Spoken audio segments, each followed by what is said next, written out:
It's time for Taking Care of Business on Midlands 103. With thanks to the local enterprise offices of Laois, Offaly and Westmeath. Find us on localenterprise.ie and let's talk business. Hello and welcome to this week's episode of Taking Care of Business. I'm Ronan Berry, and coming up over the next hour or so, from a two-man partnership in Clonaslee to an award-winning construction firm, Carroll O'Keefe has built a reputation for quality across the Midlands. John and Diarmaid Carroll will be here to discuss the company's growth, navigating economic cycles and the transition to the next generation of leadership. Also, fuel costs are certainly back at the centre of all our attention, and in particular at the centre of the political and economic debate. Ger Hyland, President of the Irish Road Haulage Association, will be here shortly to share his reaction to the government's latest measures aimed at reducing fuel prices and what they mean for hauliers, supply chains and the wider economy. If you want to join this evening's conversation, you can do so as always by text or WhatsApp on 083 3010 103, powered by Lamb Brothers Toyota on the Arden Road in Tullamore. But up first this evening, for over 50 years now, the Guaranteed Irish symbol has been a trusted marker for businesses that support jobs, communities and local supply chains. They now have a network of over 2,500 member businesses that employ over 150,000 people across the country. This March, a new national campaign is encouraging consumers to look for the G and make some conscious choices about where they spend their money. Bríd O'Connell, CEO of Guaranteed Irish, joins me now to discuss the impact of the initiative and what it means for businesses across the Midlands. A very good evening, Bríd. Can you take me through some of the primary objectives of Guaranteed Irish Month? Well, the core message to consumers is to look out for the G. Where you see a Guaranteed Irish business, try and support them. We've a lot of members who have multiples across the country, from Super Value, Centre Shops, Original Irish Hotels, Pet Stop, Circle K, Apple Green, Insomnia, all over the country, and they're all really after engagement, and a lot more as well. We're after really engaging with us this year, and they're really pushing out the G. So we're saying to try and support those businesses, because by supporting those businesses, you're supporting local jobs and you're supporting local communities. And if we can keep the tax going into the Irish economy, isn't that great for everyone? So is that what the look for the G, is that what it means in practical terms for Irish consumers? It does in the Irish consumer point of view, but I suppose it's all about the supply chain, Ronan. So if you're buying from me and I'm buying from the guy down the road and the guy down the road is buying from the guy up the road, the reality is we're all actually back scratching, we're all supporting each other and keeping the jobs locally. More importantly, in times like this, it's really supporting the local supply chain and where we can trust the local supply chain. And Guaranteed Irish is all about supporting businesses that can be trusted. We sell a license of trust for those who join us, and those business members have gone through various different criteria, which means they have had to earn that trust. So there are certain things that they have to adhere to get the license. So those businesses are, I suppose, the good guys, as I always say, and if people look out for the Guaranteed Irish symbol, the Guaranteed Irish symbol will look out for them. So it's really trying to keep that business here at home. Like 14.5 billion of Irish turnover is generated from Guaranteed Irish businesses, and 52.27 billion is generated globally by Guaranteed Irish business, because so many of them export across the world. And 93% of the consumers associate Guaranteed Irish and that symbol that we all grew up with supporting local businesses and local communities. So it has earned its trust over its 52-year lifespan so far.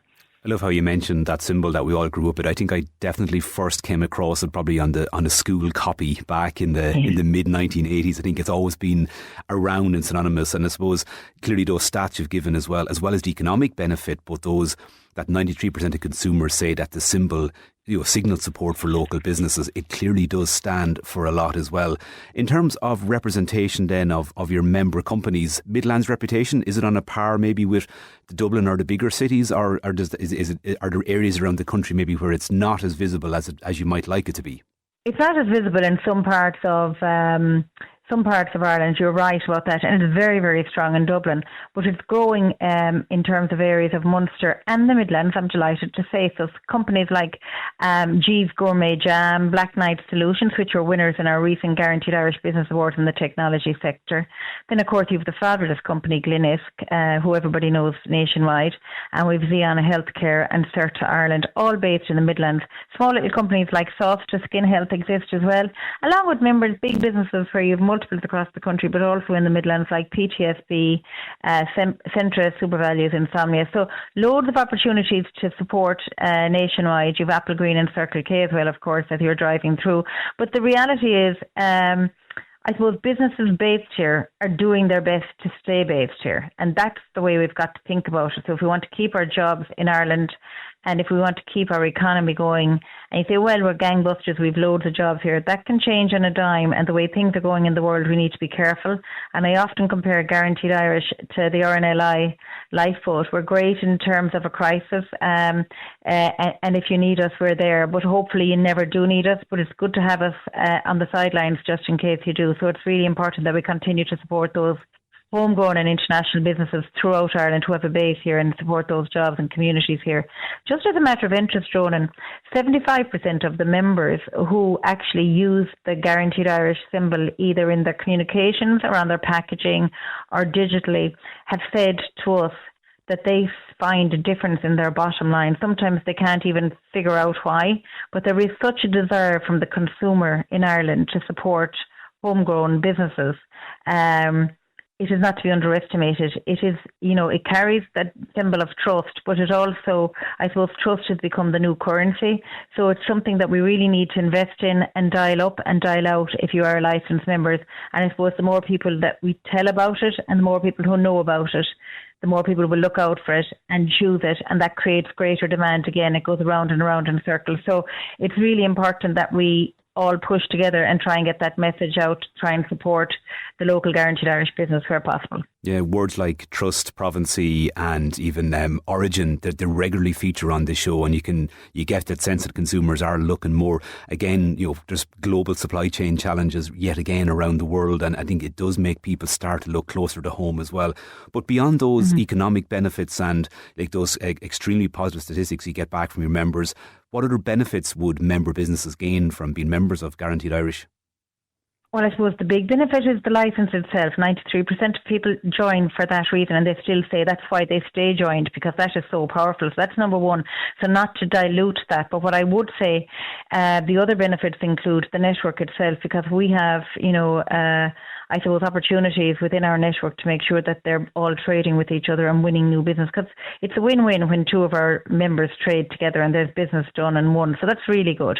And I suppose we've become a marketing and PR agency for our members, so we do an awful lot across all the social media channels and all the marketing opportunities, and getting people talking in events and panels, etc., talking on radio shows like yours, Ronan Berry. So all really important. But most importantly, I suppose one of the things for the smaller business, and I just want to give this a shout out, is we have an arrangement with TikTok Shop Ireland that has really created account managers dedicated to Guaranteed Irish businesses. So if you're a small business and you want to sell on TikTok Shop Ireland or create communications across it on behalf of your business, that's a real new opportunity that's come our way, thanks to them. And it's a new, I suppose, innovation that we're bringing to the members. And lots of people have gone from trading a couple of €1,000 a month to up in the millions through TikTok Shop. So it's a phenomenal growth place for TikTok Shop Ireland and for businesses to be. So that is something not to be missed. Also things like the Guaranteed Irish Business Awards are around every year. Great opportunity to get your business in front of judges who are business, I suppose, investors very often, and serial entrepreneurs themselves, and really gives credibility to your own business. So to get your business noticed by these guys, these judges, is amazing. And also then if you get shortlisted or win, it's a great opportunity to PR your own business out. So there's loads of opportunities like that. And then we have events every month, and we have online campaigns every month. So for our businesses to network, I suppose, is the big thing, and not to miss out on the opportunities. And look, a newsletter goes out from Guaranteed Irish twice a month, and there's always something happening for every business. And we represent all businesses, homegrown and international, from the small beauty provider and small craft maker right up to, BAM, who are creating bridges, building bridges, and large children's hospitals and roads, and engineering companies and pharmaceutical companies, and the large professional services like the KPMGs and Mathesons of the world. So huge gambit and a huge range and breadth of businesses, but they're all there to help each other. And that's one of the criteria for becoming a licensed member, that you work and take a call from another member who can steer you in the right direction and help your business grow as you start to scale yourself. So real opportunity for big and small, old and young, homegrown and international, to work together and to create an enterprise culture in Ireland, second to none in Europe, but also one that's becoming maybe a little bit more self-reliant in current climate. I think that'll be a good place to get to. Absolutely. And we talk a lot about competitiveness too, that if we can have our own companies doing a bit more together and maybe forming new collaborations or partnerships, everybody can benefit and right back down to the local community. Briefly, Bríd, for a business owner around the Midlands that's listening here this evening and they're saying, I don't know, it's probably not for me, there's probably a lot of paperwork. What's the application process like and the vetting process after that? Well, there's not a lot of paperwork. You jump online, you say, I'm interested, and you fill out a form. It'll take you about 3 minutes. Once that inquiry comes, you get the application form out. Then you fill out the application form, which will take about 1.5 hours. If you're struggling with that and you say, I hate all that stuff and that admin, and I hate it myself, so I do understand. So if it's designed very simply, and we have dedicated membership account managers to talk to and reach out to, and we can put somebody in touch with you to talk you through it if you need to do that. Then that goes through to our Appraisals Advisory Council. Now, everybody can apply, but not every business will get in. And there are criteria. You have to be trading for 2 years, you have to be turning over 100 grand. You have to have employees in the country. You have to be returning your taxes in the country. You have to have a physical presence in the country. There's quite a few criteria, all online and all available to you.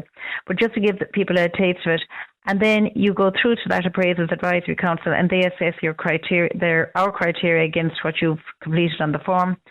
And that takes about 6 weeks. And once the due diligence is done on all the applications, and they go back out and they're either, hopefully they will pass. And if they pass, they're issued their license. And once they pay their invoice, they're in, and we start working with them and getting them collaborating with other members within the network. Well, when you say there's very little paperwork involved, you're speaking the language of a business owner now, I think. But a compelling argument. I'm definitely sold. Bríd O'Connell, thank you so much for that this evening. Thank you so much, Ronan. Yeah, definitely worth having a look at the Guaranteed Irish website. I think most of us think of it as just a symbol or a kind of like a brand logo. But when you hear Bríd talking about, number one, the economic impact, but the benefits for the member companies, but particularly in doing business with other members too, kind of a key requisite of that. Not something I knew before that. Hopefully you found that useful, and it might be something that you might look up and consider for your business. Time for my first break of the show, but after that we'll be joined by Ger Hyland from the Irish Road Haulage Association to look at today's announcement by the government on some rebates and reductions in terms of fuel prices and the impact it might have, not just on the haulage sector, but really on every sector across the country. Taking care of business with thanks to the local enterprise offices of Laois, Offaly and Westmeath. Find us on localenterprise.ie and let's talk business. Still to come on the show, we'll meet the people behind Carroll O'Keefe, a well-renowned construction company based here in the Midlands, undertaking work right across the country. They've undergone a bit of a leadership transition, so we'll meet one of the founding directors of that as he approaches retirement, but also the next generation that is firmly on board and steering that ship now. So really exciting, interesting story, because as we know with many family businesses, the next generation or the handover is often the tricky bit.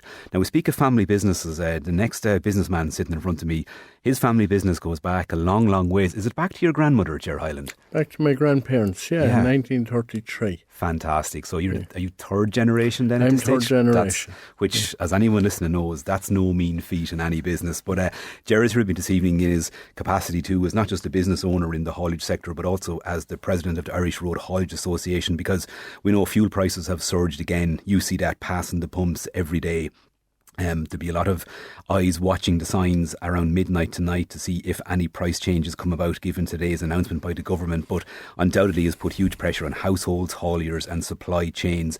The government has announced a package of temporary measures, including excise cuts, a lowering of the NORA levy and a diesel rebate for hauliers and bus operators and other similar services too. I just picked up on a statement there on LinkedIn from Minister Peter Burke and his department. It says that our decision at Cabinet today will mitigate those rising costs and will be kept under review as part of the government's wider consideration of the impacts of this war.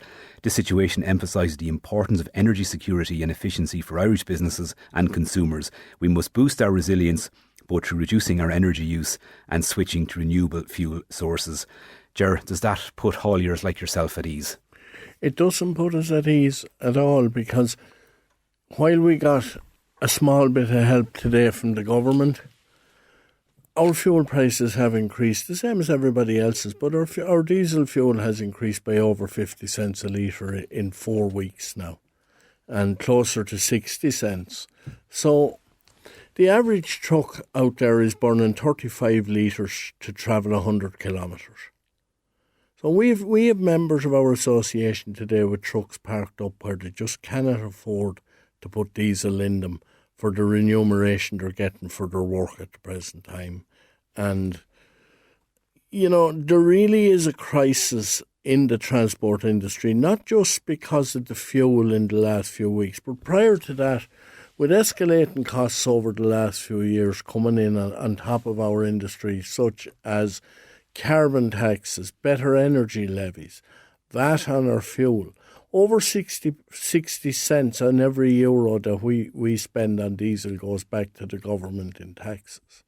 So really the big winner out of all of this is actually our own government. While they've come through today with a package to help the general public, to help the hauliers, there really was very little there for anybody else after the hauliers got their bit today and the general public got their bit.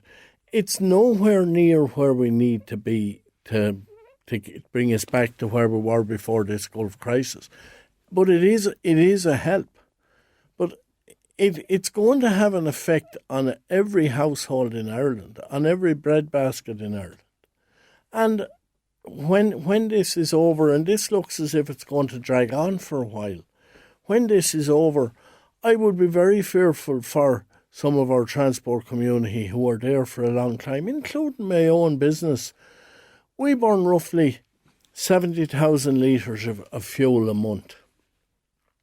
The last tanker of fuel I got, I paid almost 10,000 more for it than I paid for the previous one. And I'm using 2 tankers load of fuel a month. Yeah, I have some figures in front of me actually from Fuels for Ireland, and they said that since the 1st of March, the wholesale price, and again, people are used to watching the retail price, the wholesale price for petrol went up by 31 cent a litre since the 1st of the month, diesel 63.5. And in fact, actually, some of the increases on the forecourts don't even match that. So for someone like yourselves in your business, you're up on 50, 60 cent a litre extra. And as you say, on that volume of fuel it's huge. We got help from the government today in the line of 20 cents a litre on our fuel, but that's including the VAT. They're taking the NORA levy, which is the National Oil Reserve levy, which is 2 cents a litre, and they're postponing that for the next maybe 2-3 months for both the general public and the transport community and the farmers as well. But that's only equating to roughly, we got about 27 cents a litre with everything all told today. We're paying it up to 60 cents a litre more.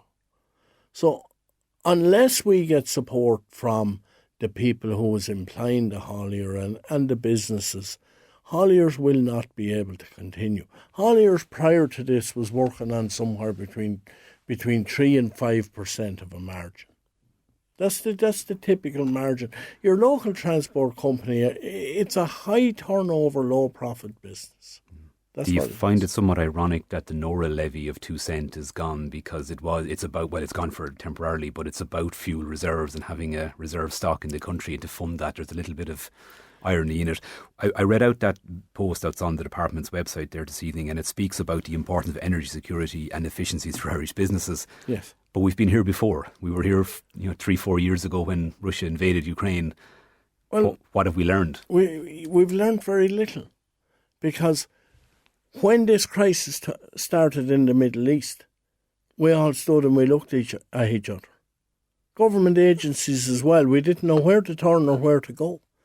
We're a month into this now, and I know we're quicker than some of the countries in Europe with aid to sectors and so forth and so on, but a month is a long time in business if you're not making a profit.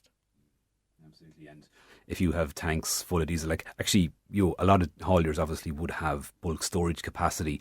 This talk of a rebate, is how does that apply, and does that again give any extra money back to you, or will it actually make any difference at the bottom line? Well, basically the rebate that we're getting is going to help us. They're putting biofuels in our fuels for the last few years, and the cost of that to your transport company is enormous in the line of AdBlue, in the line of the biofuels are damaging our injectors. We're using recycled vegetable oil here and recycled, or we're using animal fats from the slaughter industry in our fuel, where the rest of Europe are using clean first crop biofuel. And there's a huge difference. And the biofuels we're using here are damaging our fuel systems. They're damaging our injector systems. So that diesel rebate that we're getting is way more than swallowed up trying to keep our engines going. Back in October, the IRHA made support for HVO, hydrotreated vegetable oil, its number one budget priority. What was the reason back then, and was the solution? Because I think back then you were arguing that it's still more expensive than diesel. Has that been impacted by all this too? It's amazing. The HVO is actually linked to fossil fuel. So when the fossil fuel went up, the HVO went up. But something that, a number of years ago when the Greens had control of the government here, they came out with a scheme here where we were going to invest in gas trucks. We invested in gas trucks for a year and then it was done away with. So we had hauliers with gas trucks that had no real way of filling them. The supports for the gas truck industry was gone. In the last couple of years, with the price of diesel, gas trucks have started to creep in again.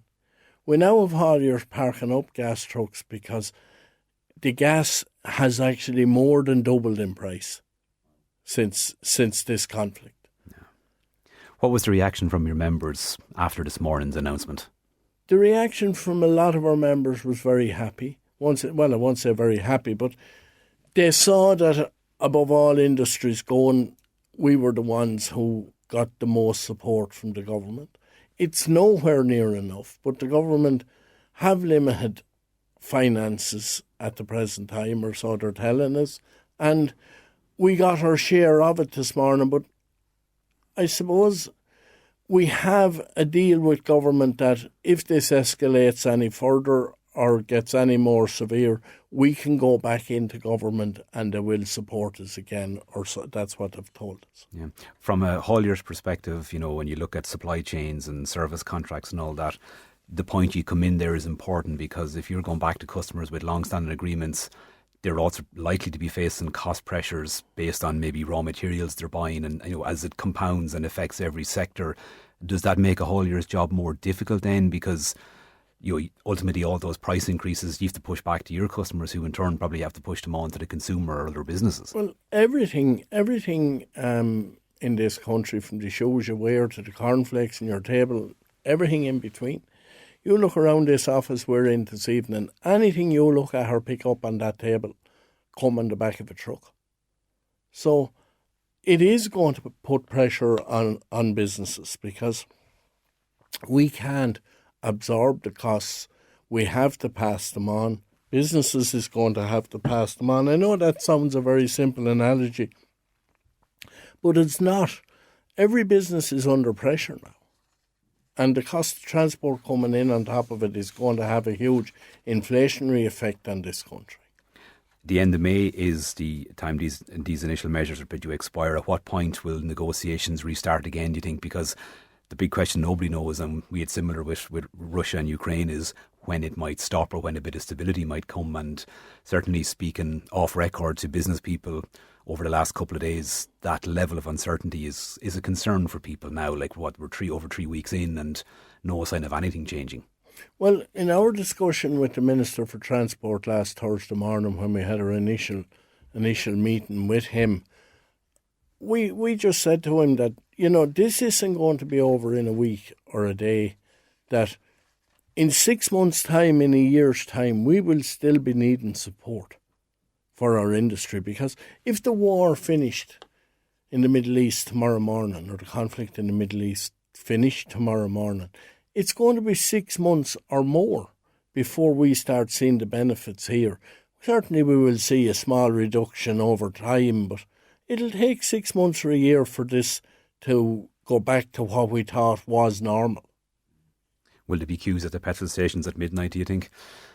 No, I don't see queues at the petrol stations at midnight, but I probably don't see fuel reducing in price for a few days, because they all have stock in the tanks that they would have bought in at high prices. So that has to wash itself through the system. But, go back to when the conflict started. The day after that conflict started, the price at the petrol pump started to soar.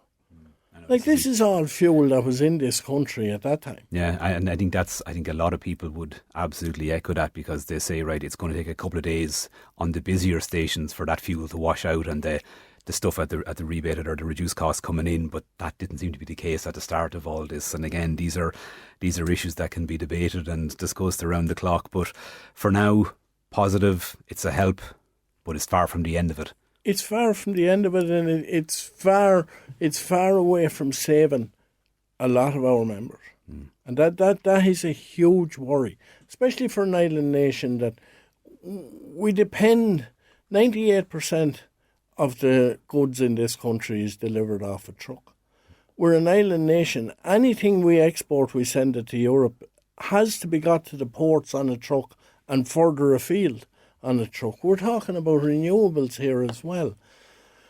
As an industry, when renewables become available, and say we talk about the battery truck for a minute, when they become available and viable, we will embrace them.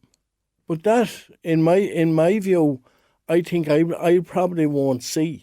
You'll be well into the fourth generation, because absolutely will be well into the fourth generation. Look at the rollout of infrastructure for, say, the private car. Yeah, if there was battery trucks in this town tonight in Tullamore, and there was 10 battery trucks in this town in Tullamore tonight, the town would be in darkness, because we wouldn't have the grid to charge the battery trucks. I think that's exactly back to those statements of energy security. There's only so many times you can mention energy security. Yes. Like, if I kept saying to you, I'm going to go run a marathon, and every time you met me I told you, but I wasn't doing any training, you'd be saying, cop on, running and get started. Yeah. Ger, I'm going to have to let you go. That's Ger fine, Hyland, President of the Irish Road Haulage Association, thank you so much for that. I know it's a hugely busy time for you, but your voice has been well heard all across the media. So good news, I suppose, for hauliers. At least it's a temporary reduction, and let's see where it goes. Thanks, Ger.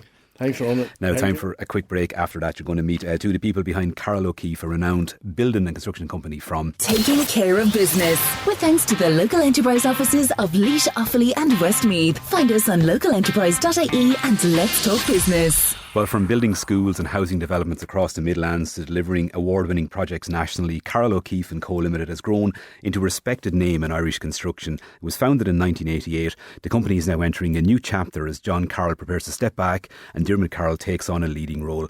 The guys are here with me now in studio to discuss the journey so far, undoubtedly the challenges facing the sector, and particularly if we listen to Ger Hyland before the break there, maybe even what comes next. Good evening, John. Good evening, Diarmaid. Good evening, Ronan. Evening, Ronan. Great nice to have you here. Lovely to have you in, guys, as well. And it's kind of a rare opportunity as well. I mentioned to Ger about, succession in companies and, moving on to a next, second or third generation. It's often the point that companies struggle a bit and fall off, but that's not the case with Carroll O'Keefe. But I suppose, John, take us back to 1988. How did the first partnership begin with the two Johns? I qualified back in 1975 down in Galway as an engineer, and worked for a few years with Offaly County Council. And then I worked for a little while with John O'Keefe in Clonaslee. And then in 1988 we decided to set up Carroll O'Keefe from very small beginnings. And as you probably know, the 80s was a very dour sort of a decade. Things weren't good, but that's when we started, and I suppose the journey then right through to today. We have had many ups and downs, Absolutely, because I suppose, like any sector, in construction in particular, there was always talk about the kind of boom and bust cycles of it. You've been through a few of those at this point as well. That starting point, was it more domestic building, small projects? Like what was your kind of bread and butter at those days? Well, it was small projects. That time, county councils were building houses, maybe 2s and 4s, and if you were lucky, maybe 8s at that time. And other local projects. We tended or preferred to stay local. We were a local business with Diarmaid had a good reputation as a local builder of houses at the time. So our first kind of, apart from the houses, then our first big project was the community centre in Clonaslee, which is still there, I'm glad to say, still standing. And it was a fine big project, yeah. And when we just flicked through, the few decades ever since the 90s, it took a while to warm up. The late 90s, things were getting good. Then we had 9/11. Then we had the boom in the early noughties. Then we had the burst in the late noughties. Then we had the depression of the early teens. Then for us, things began to pick up in the late teens. Then you come to COVID, you come to the blockage of the Suez Canal, you come to the Ukrainian war, you come to the Iranian war, so talk about a roller coaster. It has been really up and down. And when you put it like that, actually, you kind of realise the timelines between them is not that long. I myself was working in construction in those teens, and I can remember it took 5-6 years for construction to really hit rock bottom. And when it hit bottom, it really was, because I think at the time, pre-crash, something like the GDP from construction, it was about 27% of GDP, which economists would say is far too high for any economy. So whatever we need to do to kind of flatten that curve there, I say, and stop these boom and bust cycles. But in those intervening years, obviously, the focus on schools and more civic buildings became, which is kind of very common for a lot of great Midlands companies. Yes. Well, our first big school, if you like, was Emo National School, which is an 8th classroom school. And that was kind of in the early noughties, and then did a lot of big housing schemes and so on. And when the burst came, there was a certain amount of work on hand, and we were lucky enough to win the top floor of Laois County Council. They put on a 4th floor on it, and that kept us going when things were really going downhill very fast. So, with a couple of bits of lucky breaks like that, we managed to hold on.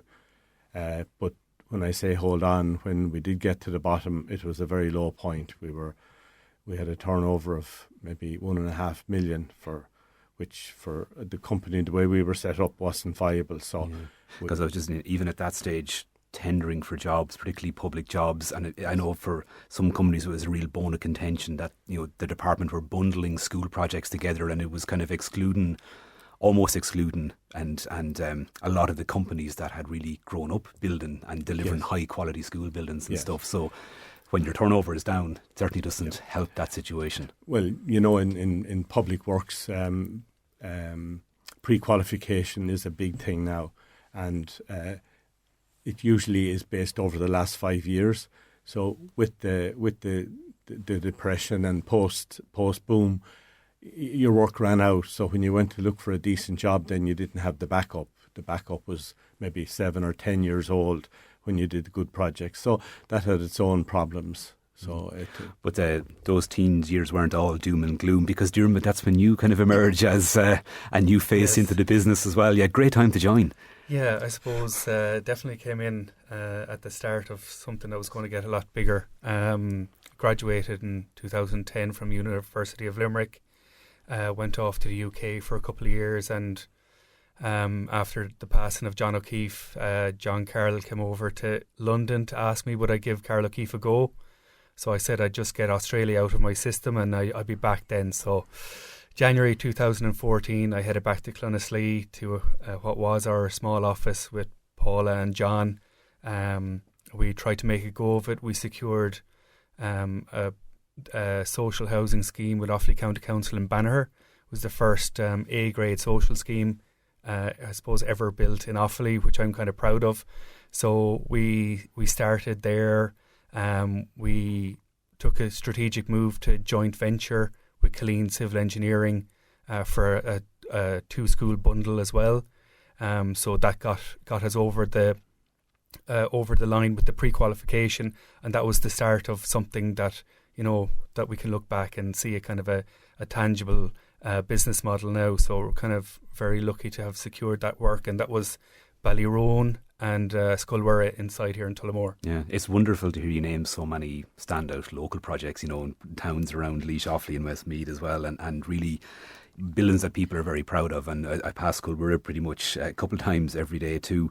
You've had numerous success as well in things like Irish Construction Excellence Awards. You know, is that something you pride yourselves on, pushing yourself to those standards to be picking up awards like that? Yeah, I suppose John always had the mantra that we wouldn't enter into the award unless we were hopeful that we'd win. So luckily we've entered twice and we've won twice. So we won for Sculwera in Tullamore. We won a silver award. And then in 2023, we got an award for a local scheme, Redwood, for Capital Homes, Seamus and Betty Sheeran. So we're delighted to pick that up, and we're in for 2 awards this year. So hopefully May 28th now we'll be coming back with a bit of glassware. Yeah, set those high standards and keep them as well. Before I take a quick break, current levels of employees, you know, give us a snippet of the scale of the company at this point. We'd have between 30 and 40 employees. The model we use is we work with subcontractors for the actual physical work. So most of our employees are on the management side. Not all of them, but we have a kind of a core workforce there for years. But, you know, quantity surveyors and health and safety personnel and document controllers and all that. You know, site managers, contracts managers, engineers. So that's that. The outlook is good. We're touching close to 40 million in annual turnover, and we're trying to secure kind of 100 million in our pipeline for the next 2 years. So our order book is filling up, and we're quite happy, and based on. I can just imagine what it's like when you wake up on a Saturday morning and you see that there's been missiles fired at Iran. But we might touch on that after a quick break, because John and Diarmaid are going to stay with me. We'll be back with you in just a couple of minutes. Taking care of business with thanks to the local enterprise offices of Laois, Offaly and Westmeath. Find us on localenterprise.ie and let's talk business. Before the break there, you were listening to me speaking to John and Diarmaid Carroll of Carroll O'Keefe and Co Limited, and we were having a kind of a quick whistle-stop tour through the foundations of the business in 1988 right up to the present day. We're now totaling nearly 40 employees, significant turnover, and really ambitious targets as outlined by Diarmaid there. So you get a sense of how the succession planning was taking place with Diarmaid joining the business in 2014, and they've mentioned that the majority of their staff are kind of more managerial, you know, qualified like QSs, that type of thing as well. So I suppose John or Diarmaid, like in terms of recruiting and retaining staff around the Midlands, is it a challenge, or actually is the Midlands just that great place that people want to work? Well, I think we're lucky insofar as that people who want to come out of the Dublin market have, you know, a good workplace that they can interview and come on board with. I know recruitment and professional staff, you know, we've got a low employment rate, and, you know, a lot of the houses are full, but Carroll O'Keefe's a good place to work, and we've got happy staff. We've got staff that have been there 20 plus years. We're very lucky with our staff, and especially me taking over now from John. I couldn't have done it without the staff, so very, very grateful and lucky that we have the current staff on board. When we see companies maybe, you know, hitting the news for things like their CSR initiatives, you raised, was it 13,500 for accessible counselling? Yes, charity cycle. Yeah, I was looking over there. I was looking at the check photographs. So we've raised over 17,500 for ACT, accessible counselling in Tullamore. You know, very, very fortunate to be able to fundraise for them, and the generosity of our fundraising campaign. So yeah, 17,500. Yeah, significant as well. It's a real statement of intent by a company as well. But I suppose there's so much we could talk about in the sector. I mean, price rises, inflation, but like God knows what's going to happen when this war in Iran, whether it continues or even if it stops. But so many kind of challenges. You mentioned lack of housing, Diarmaid. John, you know, I know at the start you mentioned about building 8-10 social houses for the council, and it nearly sounds like wishful thinking this day and age. I know. Well, I mean, the challenge for us as a business to stay viable is obviously to be able to make a profit. And the problem with our business as contractors, the profit margin is very low. We're in the 2 to 3% bracket. And where that really kicks in is when you get these price hikes from the likes of the war in Iraq, or the Suez Canal blocking up deliveries or anything like that, it has a huge effect on our margin. The other thing you mentioned yourself there about the number of things that have happened even since 2020, 4 or 5 of them I've listed there. We need to predict ahead because nearly all our contracts are fixed price contracts, which means we have to try and anticipate what's going to happen over the next 18 months to 2 years on a contract. And so we're constantly as well trying to figure what's going on in the world, and it's becoming a much more difficult job to do. I can imagine lots of price rises are not exactly flagged months in advance. They're probably an email or a letter that morning saying this is what it is, and you have probably little room for negotiation.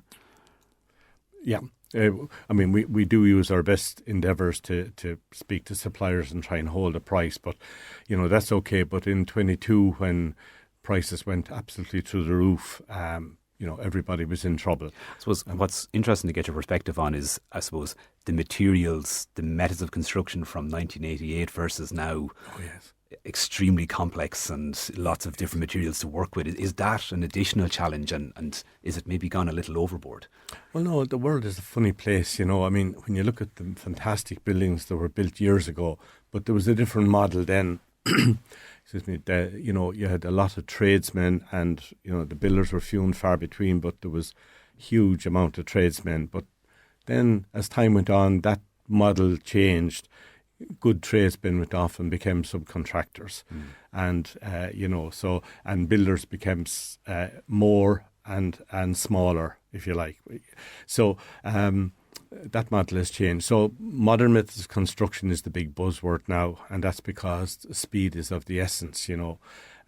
Block layers and people prepared to do all that physical work out in they're not as plentiful as used to be. So we use timber frame, we use ICF and some metal as well. So they're the modern methods. Everything has to be done so fast now, but, sometimes we get frustrated because, they talk about the speed of building, but the things that are holding us back are bureaucracy, paperwork, over-egging all that request for information. When we pre-qualify for a job now, we have to kind of write our life story. And then as soon as you kind of agree that you can tender for it, you have to write your life story in a different way. So it's something it's very I hear so often from so many businesses too. We're almost out of time, guys, but there's a chapter kind of closing. You are going to step back, are you, later this year? I am going to step back. I have stepped back, Diarmaid is taken into the hot seat, and all I can do is wish him the best of luck. It's not going to be easy, but nobody ever said it was going to be easy. Not at all. It sounds like he has it all in hand anyway. So, congratulations, I guess, Diarmaid too. And thanks for that. Is he still on speed dial? Or? I suppose things that we kind of forget is that I've done a long apprenticeship now, so I have all the skills, hopefully, to lead the way. And as John said, he'll be there for consultancy as well. Well, so at least he didn't just pluck you from Australia last month and throw you in going, he's now the boss. That doesn't work anyway. Lads, thank you so much for coming over. It's a fabulous story. We could talk for another half hour on this one. Another fantastic Midlands company, great success story. And it sounds like even greater things coming as well. John and Diarmaid, thank you so much, and all the very best in the future. Thank you, Ron. There you go. I told you it was a really strong story of succession planning and a business. And I think when John just outlined the various challenges and economic boom and bust cycles and global conflicts that can affect any business, I think it actually gives you a sense of hope, doesn't it? That things will right themselves in the end, and business continues and life goes on. And that's my message for this evening. I hope you've enjoyed this evening's show. It'll be available as a podcast on the podcast section on Midlands103.com tomorrow. Joe Cooney is out, ready to come into the hot seat next. He'll be here with Country Roads. Have a good week. I'll talk to you all next week.